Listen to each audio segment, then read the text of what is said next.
everyone, it's Pip here with a little very impromptu video cast, a little mini diary episode. I should be in bed really, I've got a very early start tomorrow, but I'm just not tired, I can't sleep. My mind has got too much else going on. So I'm here in a hotel in St Petersburg in Russia. It's, what time is it now in the evening? It must be about 10:30 in the evening here, so it's getting quite late. And you can see behind me, it's just getting dusky now. That bit of tarmac just there is runway, I guess that's runway 28 right, 10 left out there. That's the main takeoff runway. The other side is runway 28 left, which is the main landing runway. Not an awful lot going on at the moment. It's pretty quiet now this time of night. Not too many guys departing, but if I just lift up the computer a bit, there's a nice, what is that? A nice A320 down there from Donavia Airlines. Never heard of them, Donavia. If you have a look over, just over there in the corner, let me point. Oh, over. No, that doesn't work, does it, if I point? Anyway, there's a couple of what I believe are Antonov 26 turboprop aircraft.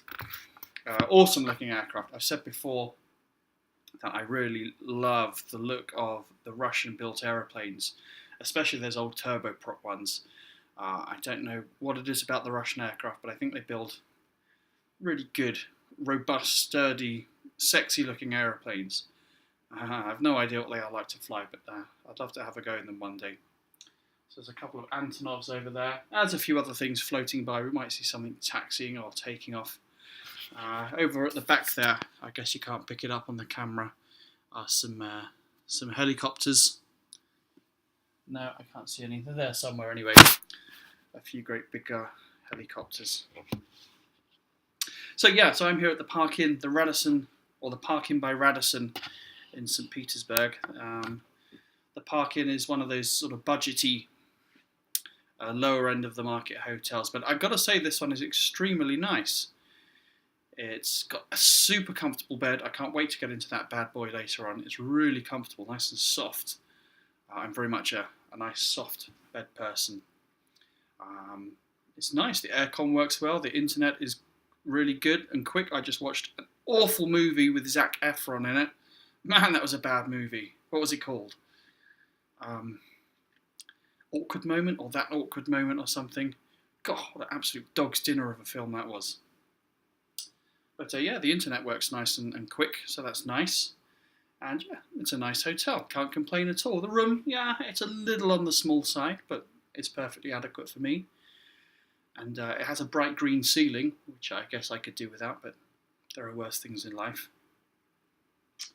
And so this is day 2 for me of a 6-dayer. Started yesterday. Well, let me tell you. There's not much aviation content, by the way, in this episode. If you're looking for aviation technical stuff and aviation chit-chat, I'm afraid there isn't any. Sorry about that. This is just an opportunity for me actually to offload, to get all the frustrations out and have a good old whinge, actually. So I'm calling this little video cast Dude, Where's My Suitcase? Part 2. You'll remember on the last little podcast I did, or maybe the one before, I forget now, but I'd had some issues with suitcases mysteriously vanishing, and I've had the same problem again this tour, would you believe? I am without suitcase. So I started yesterday. I had a nice Saturday. We had a big family event on Saturday. We once a year we have a big family gathering at someone's house. This year it was at my brother's house in London. I got quite a big family. I'm one of 4. I've got 3 brothers, and my dad, when he was with us, was one of 4 as well. So I've got lots of aunts and uncles and cousins. And I know about 3 or 4. I guess about 4 or 5 years ago, actually, when my dad died, that someone pointed out that we seem to be meeting up more and more often at funerals rather than birthdays and weddings and things like that. So we contrived to have a family day each year, a big family gathering where we'd gather and party and drink and play silly games. So we just had that on Saturday. So it's a lot of fun. The kids love that day. Unfortunately, though, it was followed with an early wake-up call on Sunday to report to Heathrow to get a positioning flight to jump on a BA flight, British Airways flight, down to Nice, and then from Nice to perform, operate a flight out to Corfu in Greece, the Greek island of Corfu. So that was a nice, easy day, or it should have been a nice, easy day. So this is how it panned out. Got to Heathrow. No problem, got a taxi from my brother's house early in the morning, about 6 a.m. Got there in plenty of time. Checked in my bag, which I always do. I always check in my bag, my suitcase. I know a lot of people don't bother, they like to take it with them, but my thinking is that it's a real hassle having to go through security with the bag, because you've got to take your liquids out and all the rest of it. And then finding space for it in the overhead bins once you get onto the aircraft. I can't be bothered. And I like to get on the aircraft last as well. So if you get on last, there's never any room anyhow. So I always check my bag in. And I've never, ever, once in 9 or so years, had any problems with checking in bags. Never lost a bag. So I checked in.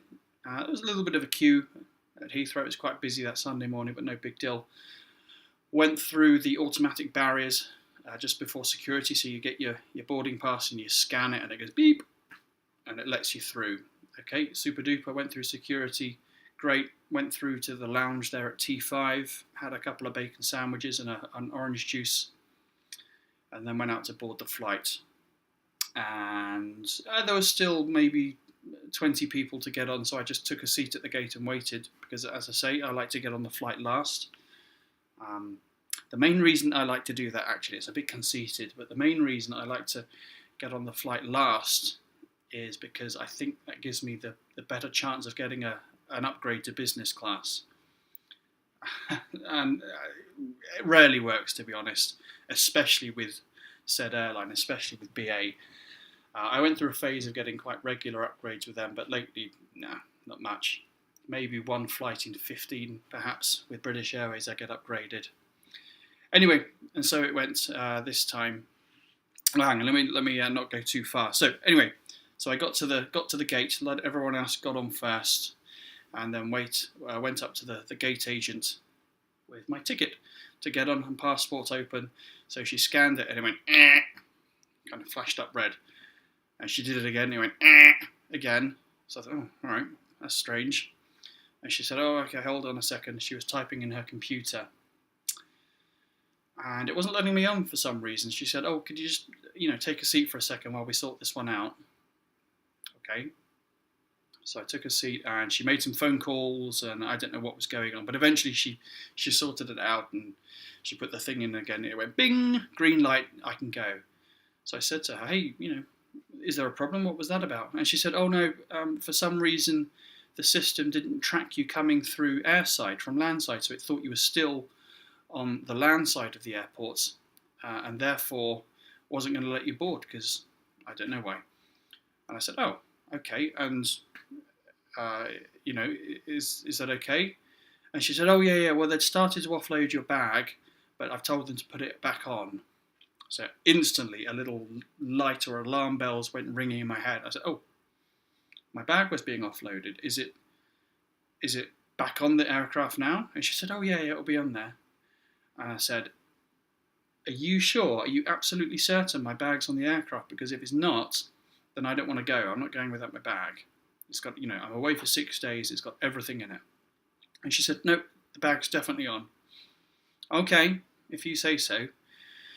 So I got on the aircraft, but honestly, it was running around the back of my head. I thought, if ever I'm going to lose my bag, I bet it's today.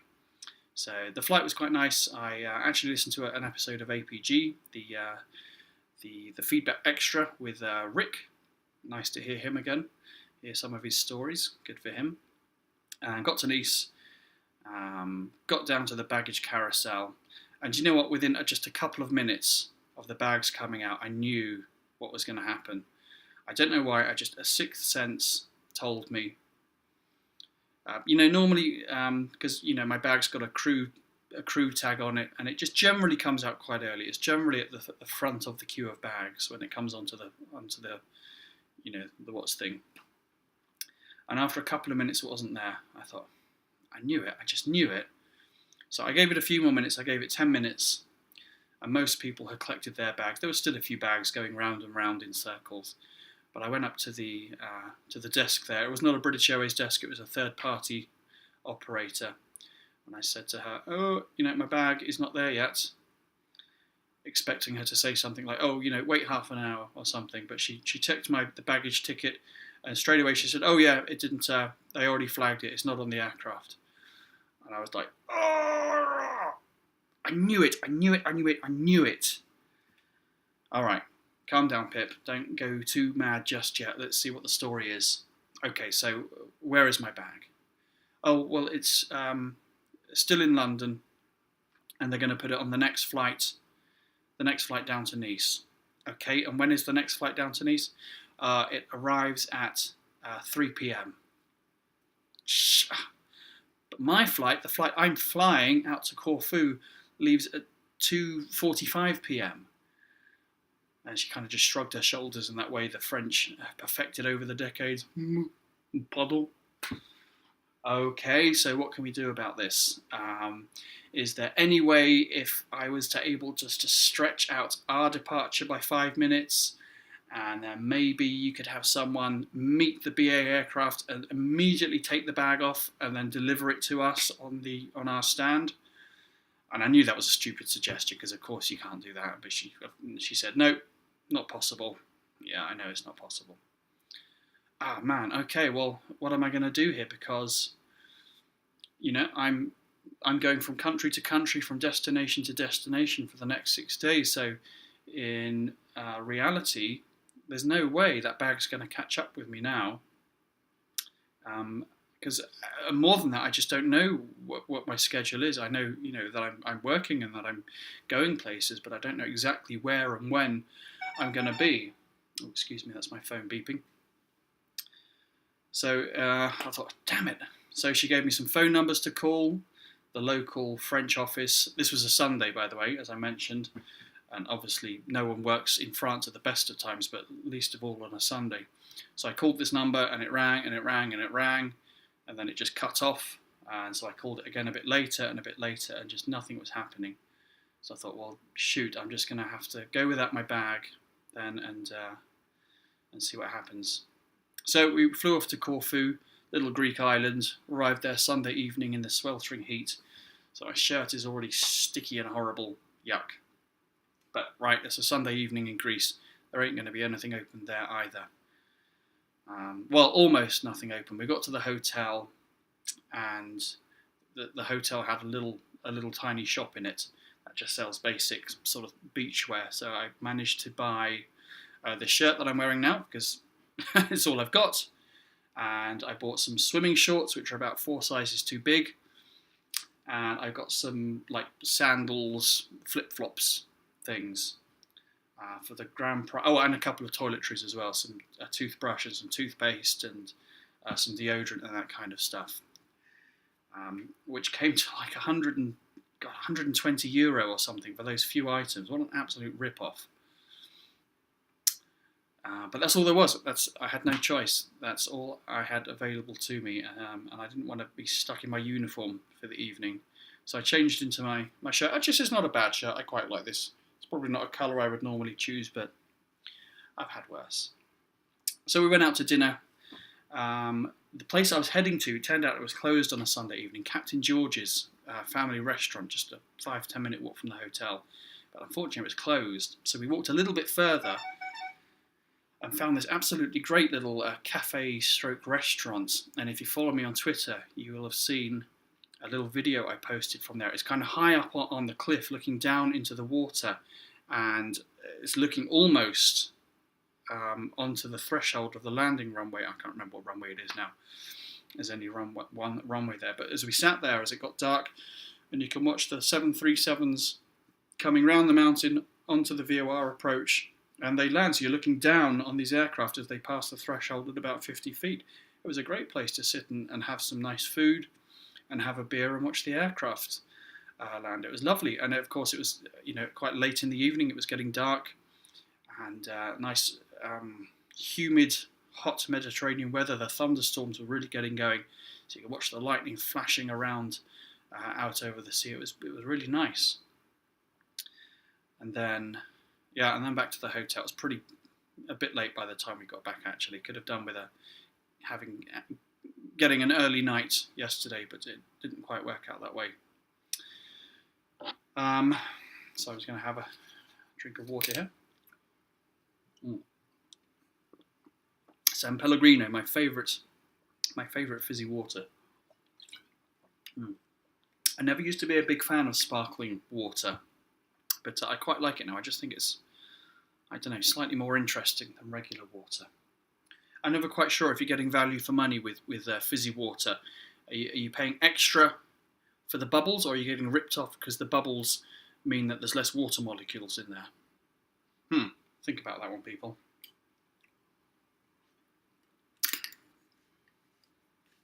So got up this morning very early. A wockle, in fact. You remember I've talked about wockles before. So a wockle stands for work outside circadian. What's the L stand for? Low. Work outside circadian low, which basically means you're getting up earlier than you would ideally like. And the wockle the wockle finishes at 5:59 a.m. body clock time. So for me, that's 5:59 a.m. London time, or UK time, GMT. Sorry, not GMT, BST at this time of year, British summertime. So that has some implications for later if you're doing wockle starts. So what did we do today? Oh yeah, it was just the one flight. We got up very early, and it was already like 1 billion degrees outside this morning, very hot and sticky. Got everything ready, and we flew up here to St Petersburg. And of course, I was frantically making phone calls as well, trying to work out where my bag was. I was also on the phone to the credit card company people, the American Express, which is the credit card issued to us by our company. Now, for a couple of reasons, I elect to pay a couple of extra bucks. I think it's €60 per year to get the gold card. The company issue us with a standard Amex green card, but I elect out of my own pocket to pay the $60 for the gold card. And for the gold card, you get the priority pass, which is the airport lounge access pass. So it gets you into the airport lounges, which I used to buy out of my own pocket in years gone by, and it was about £300-ish, so that's like $500 or €400, and I maintain that it was worth every single penny of that. Being able to, when you've got a few hours to kill in an airport, being able to sit in a nice air-conditioned lounge and have a drink, have something to eat, it's worth its weight in gold. So I was delighted when they offered us the Amex Gold card for only $60 because you got a priority pass with it. So instead of paying $300, I was paying just $60. So I get the priority pass, which is, I can't live without it, don't go anywhere without it. But also you get some quite nice travel insurance perks. So if you get cancelled flights or if your bag goes missing. So I'd never really used it before. I thought it might be quite exciting to get to use it because you get some money and you can go and buy stuff. But actually it's more hassle than it is worth. But anyway, so I was on the phone to the credit card people. I just needed to check, what insurances there are and what are the conditions attached to that. Oh, and there's a little aeroplane taxiing out there. Don't suppose you can see that on the video. What is that? Oh, I think it's a hawker actually. Huh. Fancy that. Hang on, let me have a closer look. Oh, it's gone behind a building. I believe that was a hawker. Is it one of our hawkers? I can't quite see. I think it probably was actually one of our SafeJet hawkers. Where was I? Talking about insurances, I suppose. Yeah, so I needed to call up, find out what the insurances were, because I desperately need to go and buy some stuff. So I got on the phone to them and they confirmed that after if your bag hasn't shown up within 6 hours, then you get, I think it was £300 you can spend for, essential items. And then if it hasn't shown up within 24 hours, you get an additional £300. So it's about £600 in all, which isn't bad actually. It's, £600 is about $900 US, €700-800. at current exchange rates. So it's a nice little lump of money that you've got available to you to buy the essentials. So of course I called the baggage people again, and there's just absolutely no way that they're going to be able to get the bag here to St Petersburg. Now there was a flight out of Nice today this afternoon, the main Russian airline, Aeroflot. There was an Aeroflot flight from Nice to St Petersburg, but for whatever reason they weren't willing to put the bag onto that flight. So anyway, I'm here in St Petersburg, and I called the insurance people. They said, "Yep, you go for it. You've got some money to spend." So I've been shopping. I have been shopping, ladies and gents. Now, shopping is something I hate with a passion. I just hate shopping. I never go shopping. Christmas shopping is my absolute nightmare. I wake up in cold sweats when it starts to get towards Christmas shopping time. But just generally shopping for myself, or food shopping, clothes shopping, I hate it with a passion, which is why I always look so tatty. If you ever see me around, I've got mucky old clothes, stained and shabby t-shirts, look like a right mess, because I just hate going to shopping and having to buy myself new stuff. However, when it's not your money, as it turns out, I learned today, when it's not your money, shopping actually can be an awful lot of fun. So now in St Petersburg in Russia would probably not be my first choice of places to go shopping. Not that there's anything wrong with the shops here at all, but purely because of the language barriers and issues. At least if I'm somewhere in France or Germany or somewhere, I've got a very rough idea of languages and signposts and things like that. But when you're here in Russia, the alphabet isn't even the same. The Russians use the Cyrillic alphabet, so it's not even vaguely familiar. I can look at a road sign here in Russia, or a sign in a shop or something. I've not the foggiest idea what it says, but in Italy or France or Germany, I can at least work it out. And of course, English isn't especially widely spoken, so it's just a bit more of a challenge to do sort of errands like that, shopping here. But anyway, I thought, well, what the hell? I'll give it a go. So I went downstairs just out to the terminal and got in a taxi. Super. Took me off to a local shopping centre, a great big sort of modern shopping mall that you'll be familiar with. Tons and tons of shops. And I went shopping.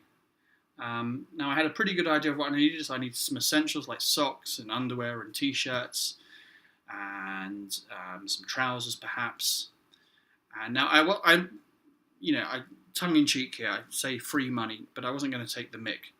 I don't want to abuse the privilege or abuse the facility that the credit card people, the insurance offer. So I had, I think, about £600 that I could spend, but I've not obviously gone and with the aim of spending all of that. Although in the end, I think I got pretty close. So I bought found some shops that were quite familiar to me, H&M and some very well recognised high street brands. So I bought a bunch of just plain white t-shirts, which I normally wear underneath my uniform shirt, some socks and some other essentials, and then I went a little bit mad. I went to the Levi's store and bought some 501s, some jeans. They weren't especially cheap. Although actually with the exchange rates here, as I've said before, with the ruble, it's not a bad place to go shopping actually. It's certainly a saving on the high street compared to the UK. Yeah, so I bought the jeans. They were a little bit of an extravagance. I bought a nice shirt as well, but that was okay. And also some quite nice shoes, some trainers. I got nothing to wear. I had to have some trainers. So I bought some nice Adidas, I think they were. They're really nice actually. I was going to go for a run, but now I've got them. I don't want to ruin them by go running in the gym or something, or getting mud on them by running through muddy puddles. So I bought that. So I need to tot up exactly how much I spent, but I reckon it was probably out of that 600, probably about half of it actually, maybe a bit more. Oh, and I bought this bag. I needed something to carry it in, of course. I bought, almost on a whim, when I was in the Adidas store, I bought this rucksack. Excuse me. I bought this rucksack, but it was daft. I should have thought a bit more about it because it's blatantly far too small to fit everything in. So I spent like $40 on this stupid rucksack I didn't really want. Anyway, I'm lumbered with it now. And so yeah, actually that was quite an enjoyable little shopping trip. So there we go, first time I've ever enjoyed going shopping. And of course I was bragging to the wife on the text message, and she was demanding that I buy her something as well, but no, of course I haven't. That would be abusing it. That would be credit card fraud, wouldn't it? And we're not getting involved in that. So that was fun, and so now I've come back to the hotel, got in another taxi back. Oh, actually, I really should thank the nice chap in the Levi store, the young gentleman who helped me there, who served me. He spoke some excellent English, and we were just chit-chatting whilst I was paying for the stuff with the credit card. And I said, oh, do you know what, I need to, when I'm finished shopping, I need to get a taxi back to the hotel. Do you know where I can get a taxi from? And he said, well, taxis they're not here routinely, but you can call one. And I said, I could, but I don't, as you can tell, don't speak a word of Russian. So he kindly offered to call for me. So I gave him my phone. He was brilliant. He called up, arranged a taxi. He said, right, it's going to be at this place in exactly 45 minutes time. They'll take credit card. And it was fantastic. So he sorted that all out for me. So whoever you are, young man, if you happen to be watching, thank you very much. You saved me a lot of hassle there. So anyway, back at the hotel. And now tomorrow I've got another very early start. In fact, another Wackle start. We've got a show at 4 Zulu, which is 5 my body clock time. So within the Wackle period. So that means I've now had, or will have had by tomorrow, 2 consecutive Wackles, which has some implications for flight duty time. So what that means, 2 consecutive Wackles, it means it then has to be followed by a minimum of 36 hours off, which must include 2 local nights. So our plan tomorrow is quite a long day actually, a lot of flying tomorrow. We're going from here, St Petersburg, that way to Reykjavik in Iceland, which is somewhere I've not been for, 5 or 6 years. We used to go to Iceland all the time. And in fact, in my old job, when I was doing the survey flying, we used to spend a lot of time in Iceland. And it's a wonderful, wonderful place. So I'm really looking forward to going back there. But it's quite a long flight. It's we're going against the wind, of course. So it's about just over 4 hours long. And it's a positioning flight. It's empty, no passengers. So that's, for a positioning flight, that's a very long flight. I'm surprised we're doing that. In this style of operation, we do quite a lot of empty ferry flights to position, for the next revenue-earning flights. We do quite a lot of that, but they're quite smart at making them as short as possible. Oh, someone texting me again. So this is quite unusual to be doing a 4-hour empty flight all the way out to Iceland. But unfortunately, we're not staying in Iceland. From Iceland, we're then going down another longish flight, 3.5 hours or so, down to London.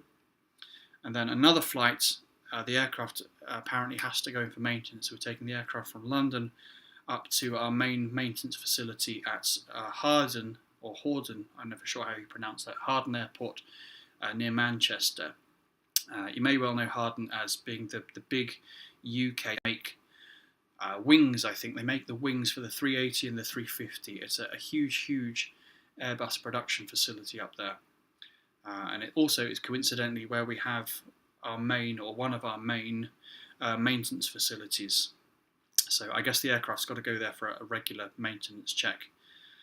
But it does mean when, because of these Wackle things, when I get to Chester, I'm then a kind of a lemon for minimum 36 hours. So I'm going to have, tomorrow's Tuesday, so I'm going to have all of Wednesday off in Chester and Wednesday night as well, which is quite nice. Usually when you do these double Wackles, it's somewhere unbelievably boring, where the bugger all to do for the better part of 2 days. But Chester actually is a lovely city. There's plenty to do. And my pal, Captain Al, lives up that way. So hopefully, if he's around, I'll text him and maybe we'll meet up. Now, what I'd like to do, if my bag shows up, because my bag that has been lost, that is currently sitting God knows where, has my charger for my MacBook, and it also has my microphone in it. Now, luckily, the MacBook, I was sensible enough to put in my carry-on. but it's only got I don't know, about 60% battery at the moment, so probably enough to record this video and that's it. But I'd like to sit down with Al in person in the hotel room or in a bar or something and record a whole proper full plane safety podcast episode. And I've got something in mind. I've been planning it for a little while. I think it would be quite a nice podcast, quite a nice discussion. We're going to be looking at the aftermath and the fallout from the Germanwings accident a couple of years ago, looking at what sort of things have changed, what are the implications from the investigations, and what are some of the things that haven't changed. So I think that would be quite a nice discussion, particularly if I can get Captain Al, and if we can sit side by side over a beer and talk about that. I think that would be a nice episode. So hopefully my bag is going to show up at some point in 2 days' time in Chester, and I will be there. If the plan doesn't change, I'll be there until at least Thursday morning. So hopefully a bit of podcasting with Al, maybe a couple of beers, maybe a tasty curry as well. So that could be quite a nice little bonus for this tour if that works out. But with, as ever at SafeJets, you just never know. Things change so much. You just never know where you're going to be sleeping that night. Which, in a way that's kind of exciting. It's one of the things I like about SafeJets. Sometimes it can be incredibly frustrating, but other times it can work out really well. So let's hope that's the case for this coming week. So that will put me, so by the time I'm available again to do any sort of useful duty, that will be Thursday. That will be my day 5 of 6. So maybe I'll do something on Thursday and Friday, then I'll be home on Friday. And then on this Saturday, I'm going to the Red Bull Air Race in Ascot, down in London. So that'll be good fun. We went to that last year. It was a cracking day out, watching these lunatics in their aerobatic aeroplanes whizzing around 50 feet above the ground in between the trees and all kinds of nonsense. But that'll be a nice day out.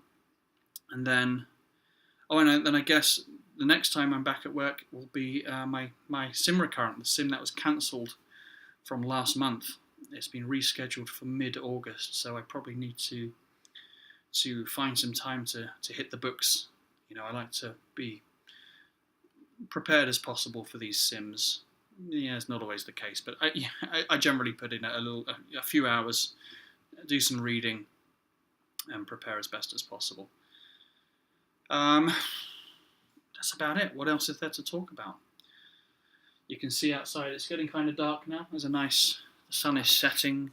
Oh, look at this. This is nice. Why can I not do this? There we go. Nice sunset there. Looking out across the airfield. Not much going on. Anyway, I suppose I better get to bed. It's getting late now. I've got to be up, as I say, for 4 Zulu, which means I've got to get up at 3. So I should really pack this thing away and get to some sleep. So that's it. Sorry there's been no real aviation content here. Can I think of anything right now to talk about? No, not really. Sorry about that. I was thinking actually that I might do this as a live hangout or some sort of live event, but I chickened out at the last minute. Maybe next time. That might have been fun. Just to have sprung that on YouTube, see how many people were going to tune in and watch. Okay, so until the next time, until hopefully in a few days' time when I've recorded a full episode of Plane Safety Podcast with Al, take care of yourself, fly safe as always. Remember, if you want to contact me, then keep an eye on Twitter. I've been pretty active there recently. The website, www.planesafetypodcast.com. And if you want to email me, feedback@planesafetypodcast.com as well. Oh, I also want to say hi to the guys who met up in Amsterdam the other day. If I had been in Amsterdam, then I definitely would have come and joined you, but it looked like you had a good fun day out. I know Neville as well made the effort to pop over there. So well done, Nev. Maybe next time. But until then, everyone, take care. See you soon. Pip out.